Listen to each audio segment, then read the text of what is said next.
Bom dia para quem eu não falei ainda, bom dia. É muito legal ter um evento como este, com tantos amigos presentes, tantas pessoas muito queridas. Termino ficando em falta com a maioria, porque não tenho tempo de falar com todo mundo do jeito que seria o melhor, o mais conveniente. Mas sem querer cair no refrão comum, eu sinto que abraço a todos, e aqueles que acharem que isso é pouco, fisicamente posso abraçá-los com o mesmo carinho, do mesmo jeito. Eu era para ter um momento de ficar parado ali dando autógrafos, mas infelizmente a administração de um evento como esse pede que a gente se movimente muito. Portanto, agora, a partir de qualquer momento onde eu estiver, se alguém quiser livros para autografar, use-me e abuse-me. Legal? Na hora do almoço, depois do almoço, nos intervalos.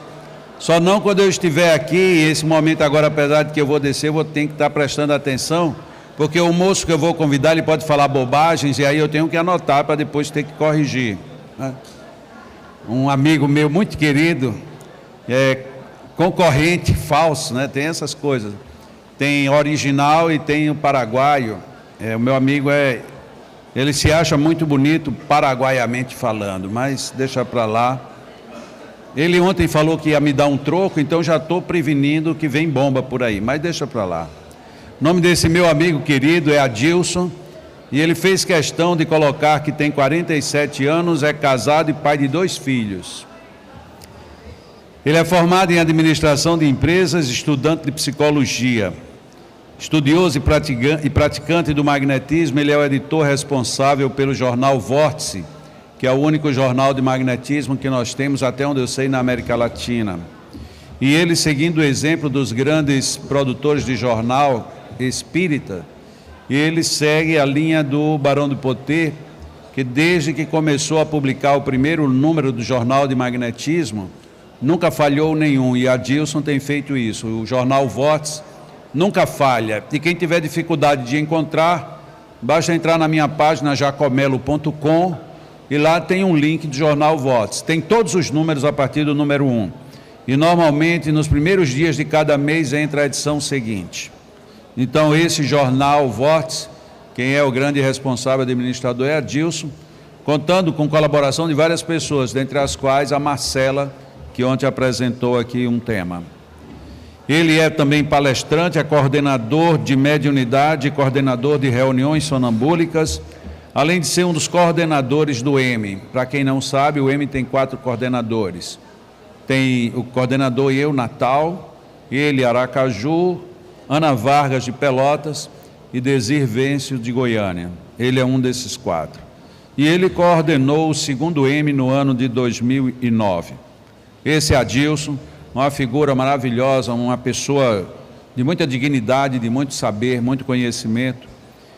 Tem muita experiência, muita bagagem, pena que nem sempre a gente tem todo o tempo para dispor para pessoas com a bagagem como a de Adilson. Portanto, aproveitemos da melhor maneira. Adilson, por favor, meu amigo, seja bem-vindo mais uma vez.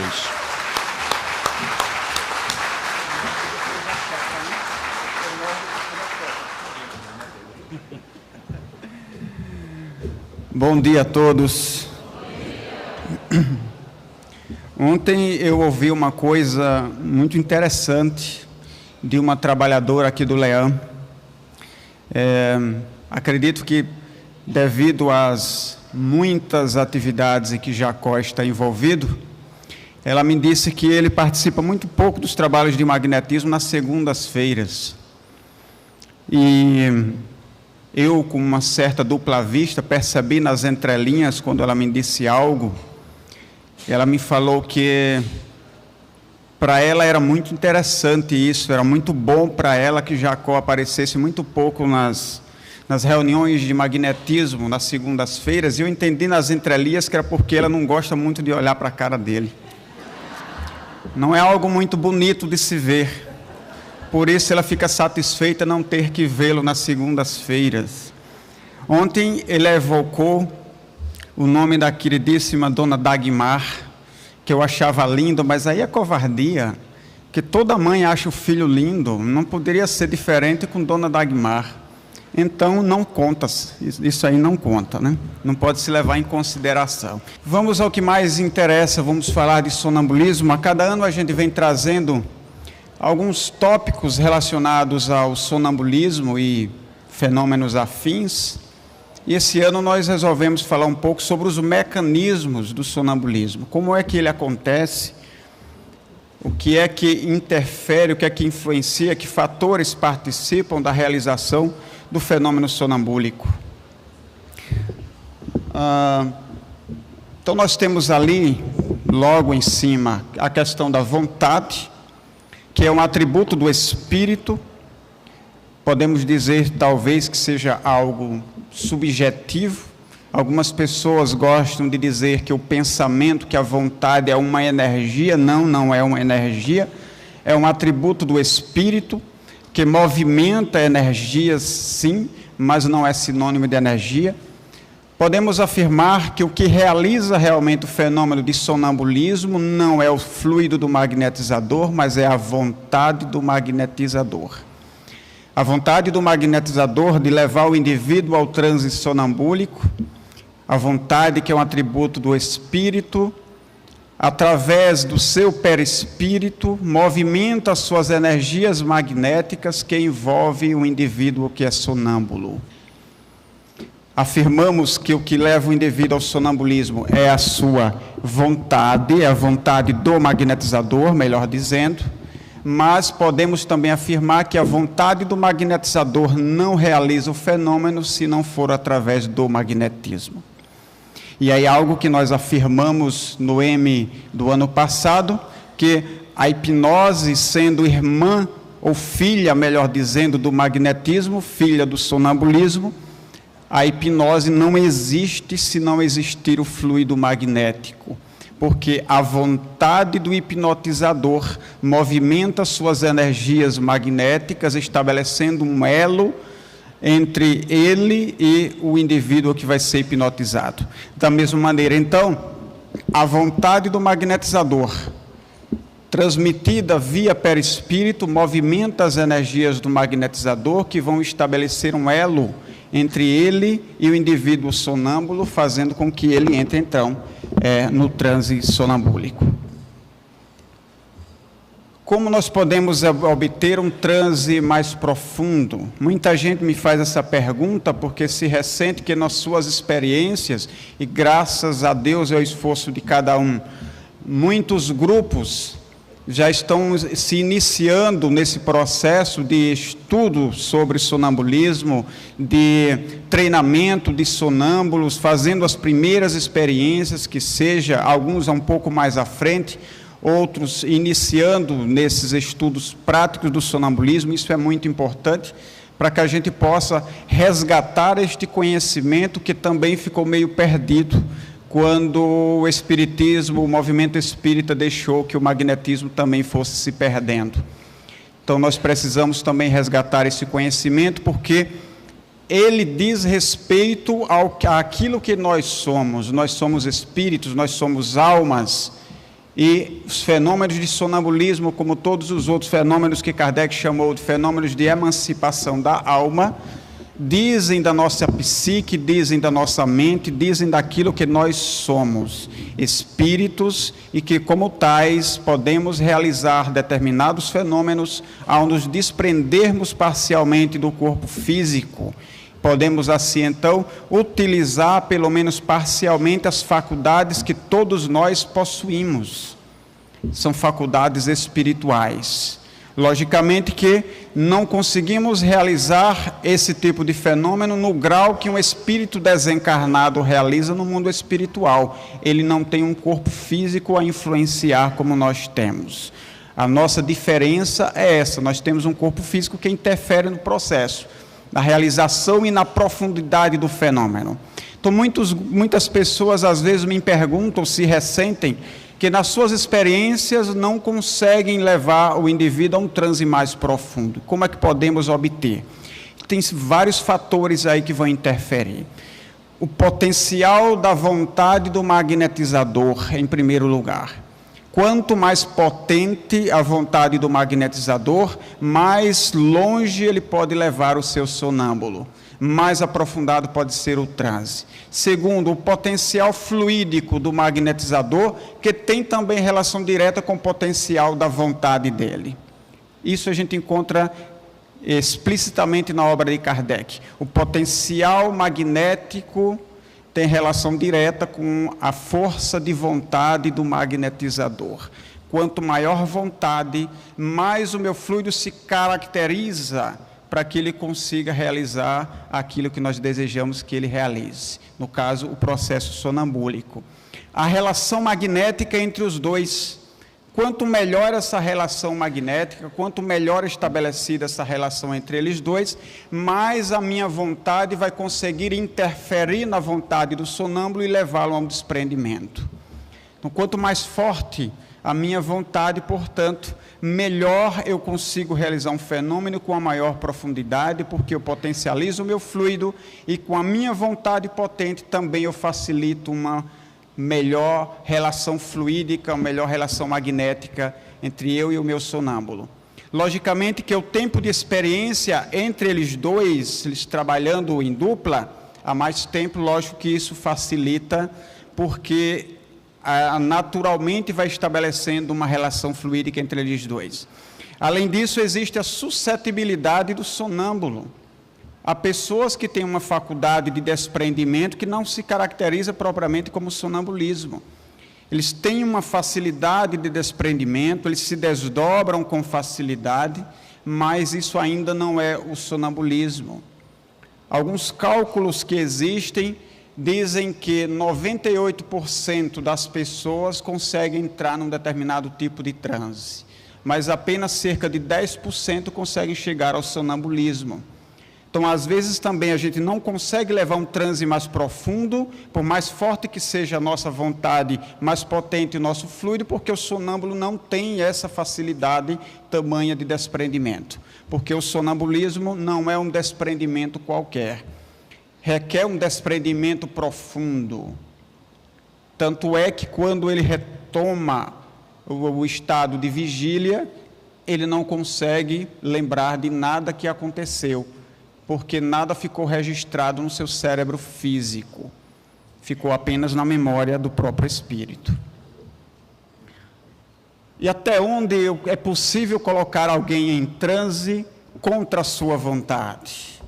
Será que existe essa possibilidade de a gente colocar alguém num estado de transe sem que ele queira? Aí nós vamos adiantar aqui um pouquinho, depois a gente volta. Tem um pequeno trecho do livro do Puisegui, que eu recomendo que quem queira estudar sonambulismo, adquira esse livro aí na livraria. Ali estão registradas as primeiras experiências do pai do sonambulismo, o Marquês de Puisegui. Ali praticamente ele não fala de tratamentos magnéticos, mas ele fala o livro quase que todo sobre sonambulismo. Eram as primeiras experiências, as primeiras descobertas. Ele relata como que ele tomou contato com o sonambulismo através do seu paciente chamado Vitor, de 22 anos de idade. Estava em tratamento magnético com Puisegui, de repente ele entra num estado diferenciado, que Puisegui não sabia identificar o que era, e nesse estado diferente, o seu paciente começa a falar de coisas de uma alta intelectualidade, começa a falar sobre a sua doença, começa a orientar o Marquês a respeito do tratamento. Coisas que ele não tinha como saber, pois ele era analfabeto, era um pastor de ovelhas, um jovem do campo, ele não tinha aqueles conhecimentos. Mas num estado de transe em que ele se encontrava, ele falava de coisas que estavam muito acima da sua capacidade intelectual. Nós, como espíritas, sabemos de onde vêm esses conhecimentos mais avançados. Vem do seu passado.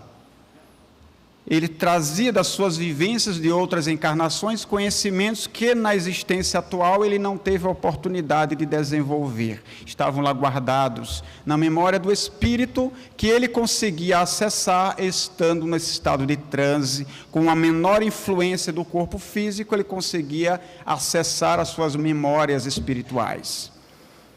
Mas o Puig-Segui não sabia o que era isso. E essas experiências e muitas outras muito interessantes, ele vai relatar no livro Memórias para a História e o Estabelecimento do Magnetismo Animal.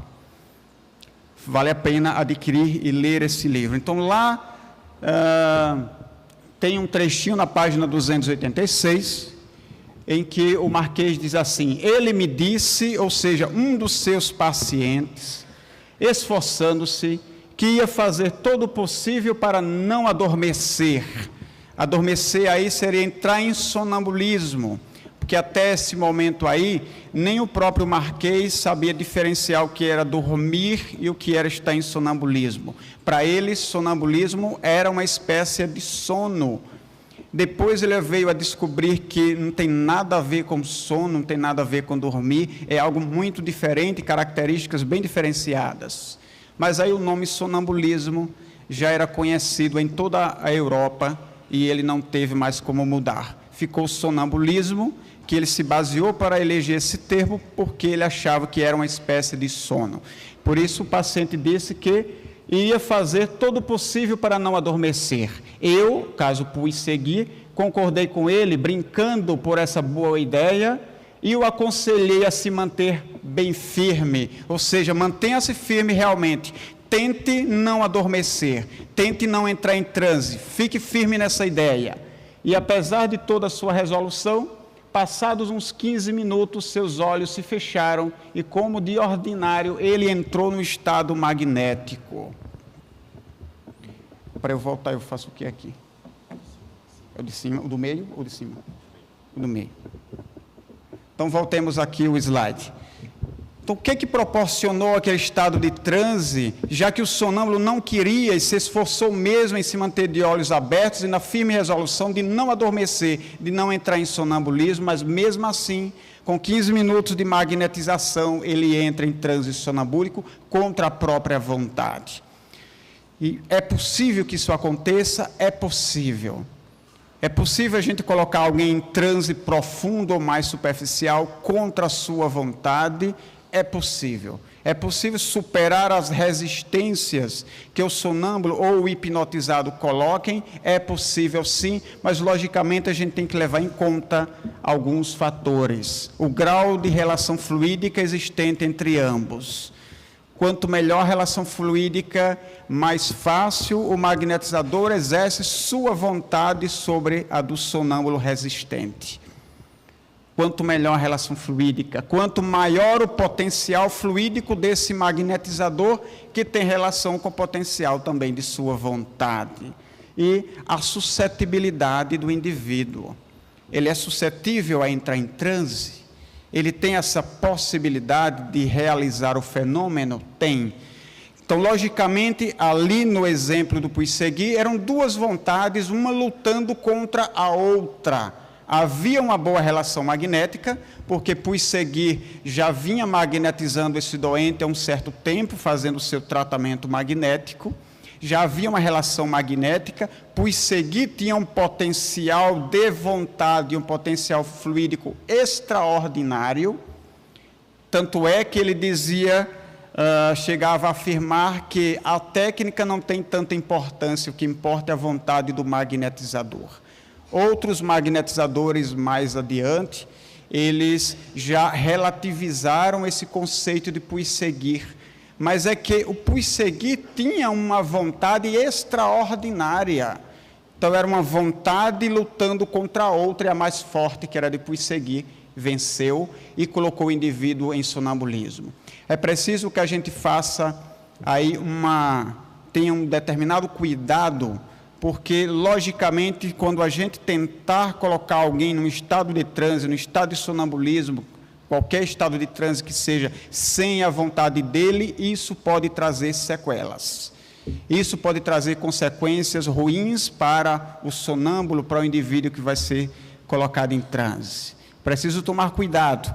Eu trouxe essa questão para a gente refletir, não para a gente utilizar e realizar nas nossas casas.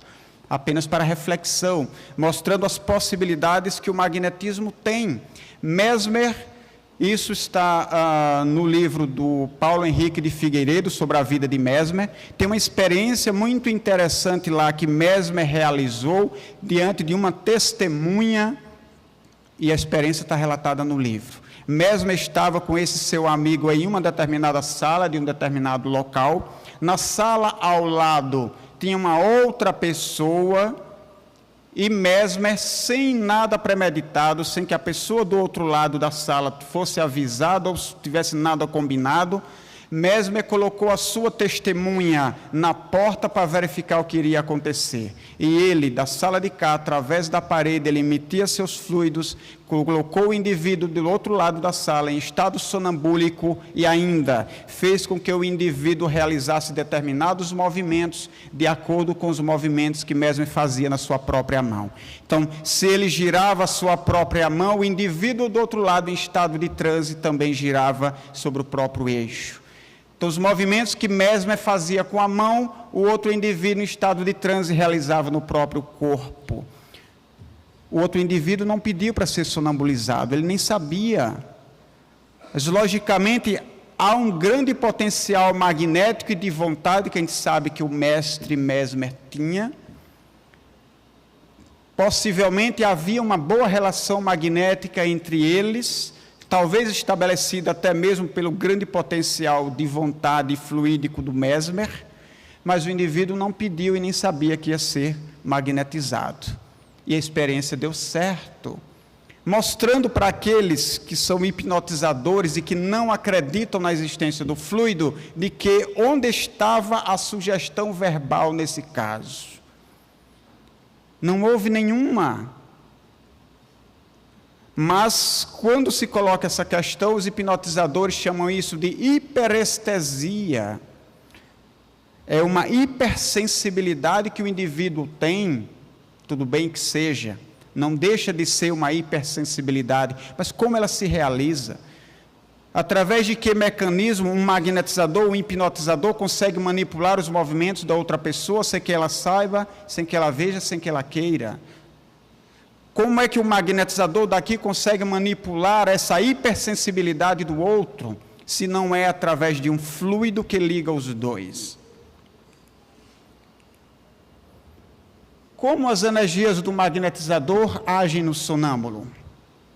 Primeiramente, através do corpo físico. Eu costumo usar a técnica de concentração longitudinal, que vai do coronário ao genésico. Técnica bem simples, concentradora.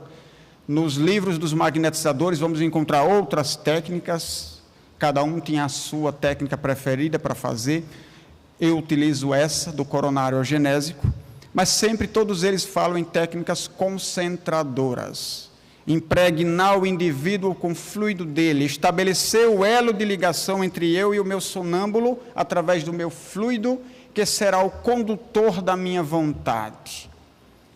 Sem esse fluido, minha vontade não se estabelece sobre ele, porque estamos separados. Mas a partir do momento em que estamos juntos, ligados um ao outro pelo fluido, a minha vontade se exerce sobre ele.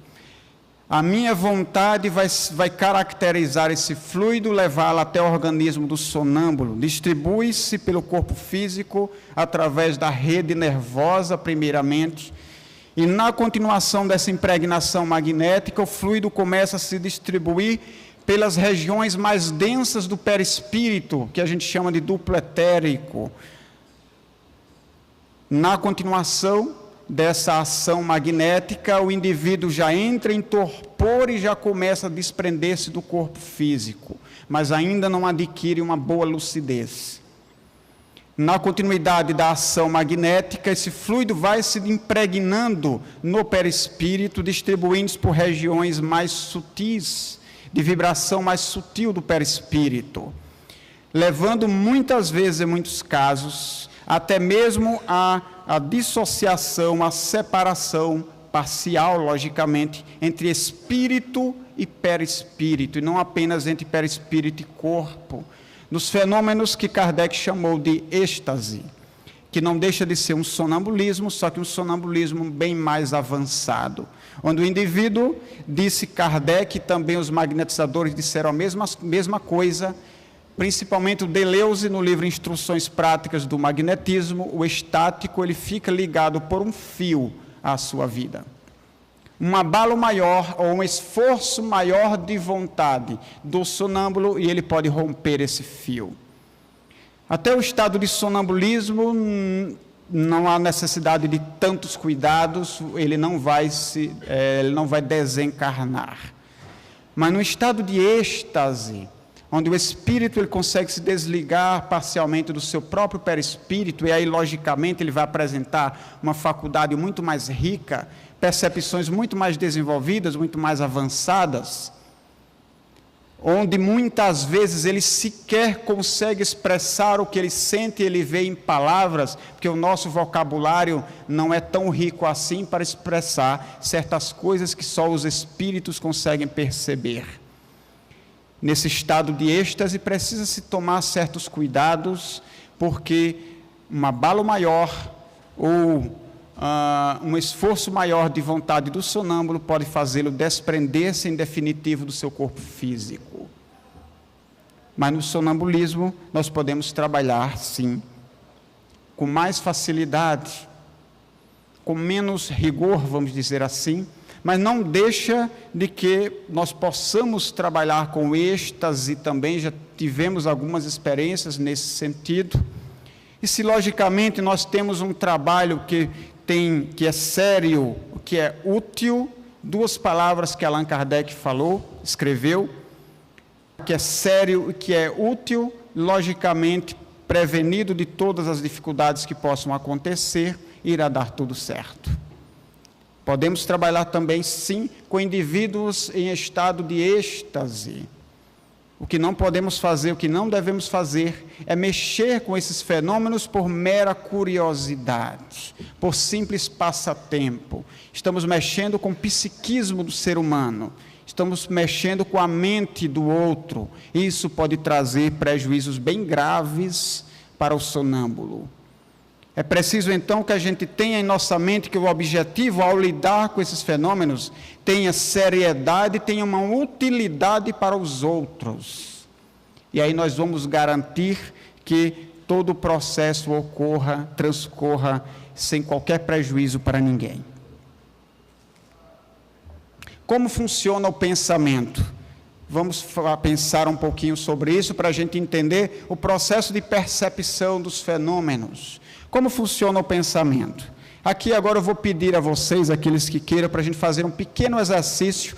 Peço a vocês que fechem os olhos neste momento e pensem em alguma coisa que já lhes aconteceu. Não importa, ontem, a semana passada, há 10 anos atrás, não importa. Um acontecimento feliz que aconteceu na vida de cada um de vocês.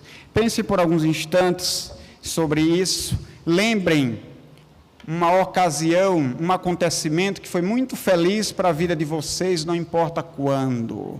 E podem abrir os olhos agora. Nós fizemos um jogo de memória.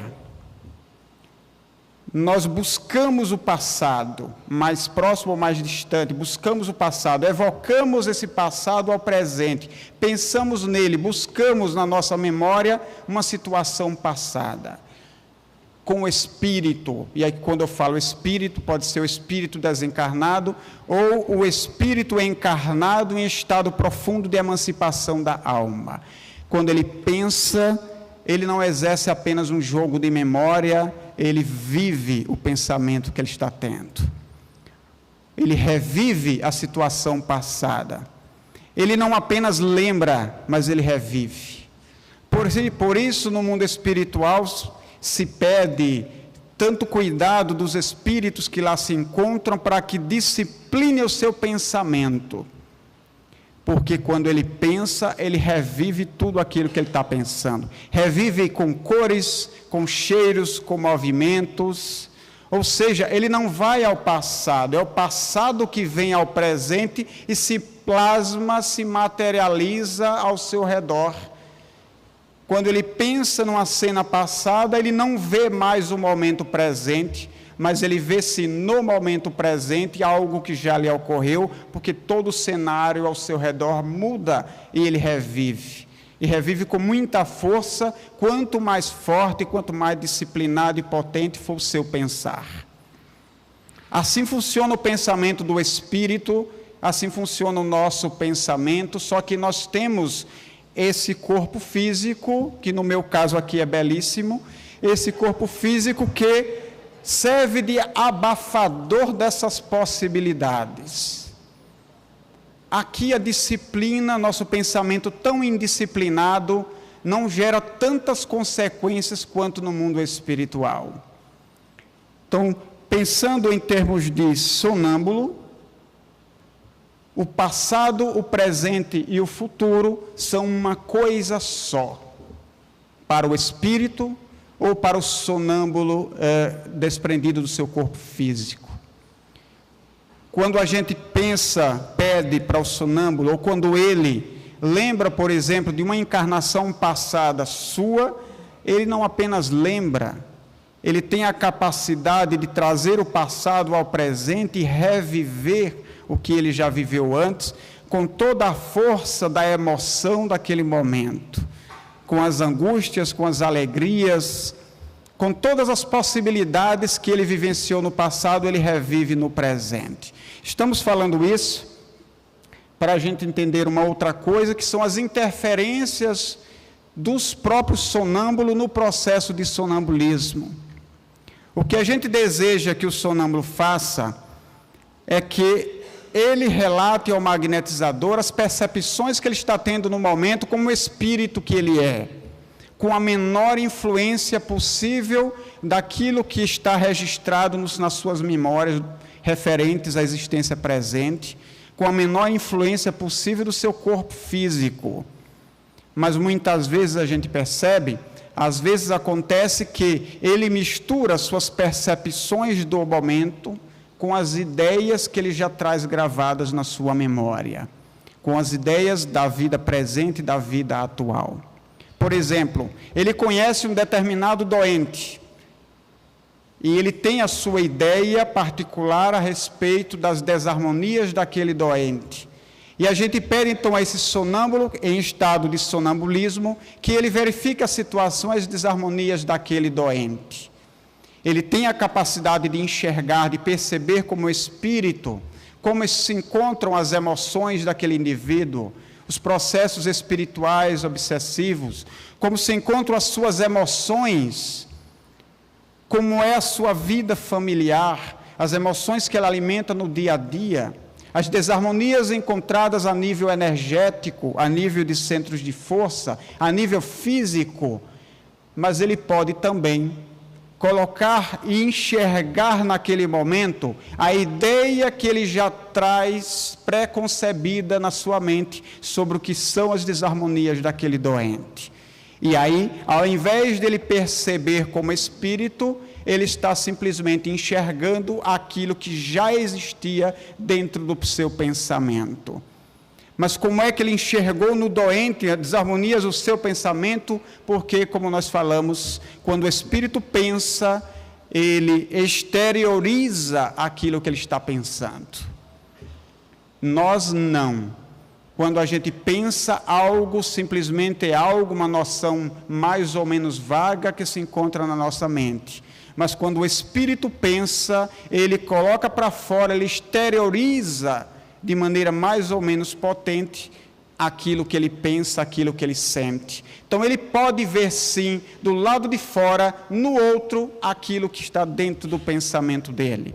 E pegando esse trecho da Revista Espírita, julho de 1861, quando se representa uma cena que se viu, não é senão uma questão de memória, como nós fizemos aqui. Vocês não viram o que aconteceu no passado, vocês apenas tiveram uma representação desse passado através de um esforço de memória.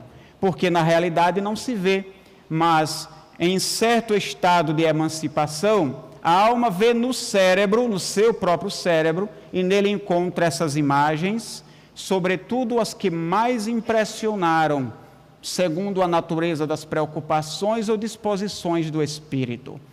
Aí encontra a impressão de cenas religiosas, diabólicas, dramáticas e outras, que viu em outra época em pintura, em ação, em leitura ou em relatos, porquanto os relatos também deixam impressões. Ou seja, ideias que impressionaram a sua mente ficam ali guardadas. Aí você tem um indivíduo sonâmbulo e ele diz assim para você: estou vendo um anjo. E esse anjo tem asas. Ele está vendo um espírito, mas as asas pertencem ao seu próprio pensamento, que ele colocou na imagem, porque ele acredita que aquele indivíduo que ele está vendo é um anjo, e para ele anjo tem asas. Então ele vê um espírito, mas enxerga como uma representação de um anjo alado. Então ele pode enxergar um doente e enxergar desarmonias que não existem, que existem porque ele pensa que assim é. Não estou falando isso para desanimar vocês. Não estou falando isso para que vocês se bloqueiem no uso das suas faculdades. É importante que a gente saiba que o sonambulismo, assim como a mediunidade, tem imensas limitações. O nosso corpo físico é a primeira grande limitação da faculdade. O nosso pensamento é outra grande limitação da nossa faculdade. É preciso que a gente saiba que existem limites, mas é preciso que eu não me trave por conta dessa consciência de que eu sou limitado. É preciso que eu consiga realizar o fenômeno, que eu me deixe, que eu me permita realizar o fenômeno da melhor forma possível. E depois do fenômeno realizado, eu vou analisar tudo aquilo que foi falado e percebido. Vou analisar, porque eu sei que existem limitações. E limitações muitas vezes não apenas por conta do sonâmbulo, muitas vezes por conta do magnetizador. Porque o pensamento do magnetizador também se impregna na mente do sonâmbulo. Passa via fluido. Aquilo que o magnetizador pensa, o seu estado íntimo de confiança ou desconfiança, o seu estado de tranquilidade ou não, o seu dia estressante ou não, que se encontra repercutindo no íntimo do magnetizador, logicamente vai interferir no fenômeno, interfere tanto na produção do transe, quanto interfere na lucidez que esse sonâmbulo possa demonstrar. É preciso que a dupla que trabalhem, magnetizador e sonâmbulo, tenha uma afinidade o melhor possível. É preciso que eles se gostem, não apenas que eles sejam companheiros, duplas de trabalho. Assim como acontece numa reunião mediúnica, é preciso que doutrinador ou esclarecedor e médium se gostem, e se gostem bastante. É preciso que tenham uma grande afinidade entre si, porque senão um prejudica, um interfere o trabalho do outro. É preciso que os dois estejam bem para que o trabalho flua, magnetizador e sonâmbulo. Até porque o sonâmbulo capta com muita facilidade aquilo que o magnetizador está pensando. Aí o magnetizador está lá fazendo sua magnetização no sonâmbulo e pensando no que vai fazer quando chegar em casa. Está pensando no cuscuz nordestino que vai encontrar quando chegar em casa. Está pensando na fome que ele está sentindo e está magnetizando. Esses pensamentos podem ser captados pelo sonâmbulo e vão interferir no trabalho. Então os dois precisam se preparar, os dois precisam estar bem, os dois precisam se gostar e ter uma boa afinidade entre si. Ainda com relação a essas interferências, pego da Revista Espírita, julho de 1861, assim, a alma realmente ver alguma coisa de alguma sorte é a imagem daguerreotipada no cérebro, estampada, impregnada no cérebro. Então o sonâmbulo ele pode sim ver alguma coisa, ele pode ver seu próprio pensamento no seu exterior. É uma imagem que fica estampada no seu cérebro e que ele capta e que ele vê. O sonâmbulo ele pode ver e ouvir o próprio pensamento, assim como o médium também. A gente falou ontem sobre isso lá na sala temática. O médium vê um quadro, ele é médium vidente, ele vê um quadro espiritual. Aquele quadro espiritual pode ser expressão do seu próprio pensamento, mas como o quadro estava lá de fora, eu vi, mas você pode ver seu pensamento. O espírito tem essa capacidade de enxergar e de ouvir o próprio pensamento. O médium audiente diz: eu ouvi um espírito falar, mas você pode também ter ouvido o seu próprio pensamento expresso em palavras. Assim como o sonâmbulo, num fenômeno interessantíssimo, às vezes o sonâmbulo, no início do transe, ele está lá deitado na maca ou sentado numa cadeira, e de repente ele vê que tem um espírito em pé ao seu lado. E ele diz: olha, tem um espírito aqui em pé ao meu lado. Esse espírito pode ser ele próprio. Mas como ele não consegue identificar?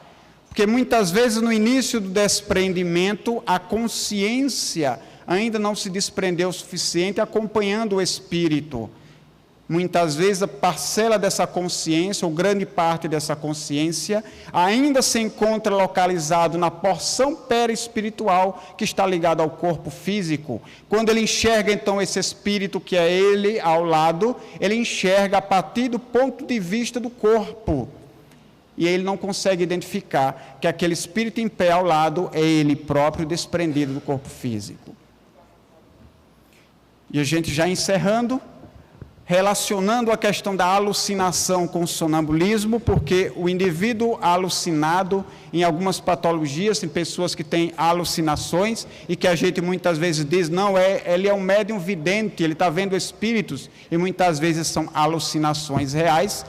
O alucinado, ele vê, ouve, vive os próprios pensamentos. Allan Kardec tem um texto muito interessante chamado Teoria Geral da Alucinação, em uma revista espírita, não me lembro em qual, onde ele vai lançar uma teoria geral das alucinações, onde o alucinado ele consegue ver, ouvir e viver seus próprios pensamentos. Ele vê pessoas que lhe perseguem, na verdade são as lembranças e as memórias que ele traz dentro de si mesmo. É ele que muitas vezes persegue a si próprio, num fenômeno de culpa muito profunda, muito forte. Ele se culpa de determinadas ações realizadas, geralmente em vidas passadas, e aí ele tem essa capacidade de potencializar o seu pensamento de tal maneira que, assim como faz o sonâmbulo e fazem os espíritos, num certo estado de desprendimento da alma, que não se caracteriza propriamente como sonambulismo, mas é um fenômeno de emancipação, ele consegue ver, ouvir e viver aquilo mesmo que ele tem nos seus pensamentos, aquilo mesmo que existe dentro de si. E já finalizando, as percepções da alma com as percepções do homem, nós, como homens, como seres humanos, homens e mulheres, nós temos as nossas capacidades psíquicas limitadas pelo nosso corpo físico. Quanto mais a gente conseguir desenvolver essas habilidades, nós conseguimos desenvolver as nossas capacidades, não desenvolver propriamente, mas conseguimos utilizar melhor as capacidades psíquicas que nós trazemos dentro de nós, que são as percepções daquilo que nós somos, almas, espíritos encarnados. E uma coisa que o Puig-Segui fala, e a doutrina espírita também fala a todo instante: a melhor maneira de você garantir uma boa lucidez e uma boa precisão nas informações do sonâmbulo está naquilo que nós falamos há pouco e que Allan Kardec fala: o trabalho precisa ter utilidade para os outros. Realize o trabalho com amor. Tenha na sua mente que o seu objetivo é ajudar as outras pessoas a partir daquele trabalho. Se o magnetizador e o sonâmbulo tiverem isto em mente, o sonâmbulo ele terá uma boa chance de ter muito boas percepções e lucidez. E aqui está o nosso e-mail, e o e-mail também do Jornal Vórtice, para quem queira receber o jornal, é só mandar um e-mail para ele e a gente cadastra, ou aqueles que já recebem que não queiram receber mais também, é só mandar um e-mail que a gente descadastra. Muito obrigado a todos, tenhamos ainda uma boa continuidade de evento, e muita paz.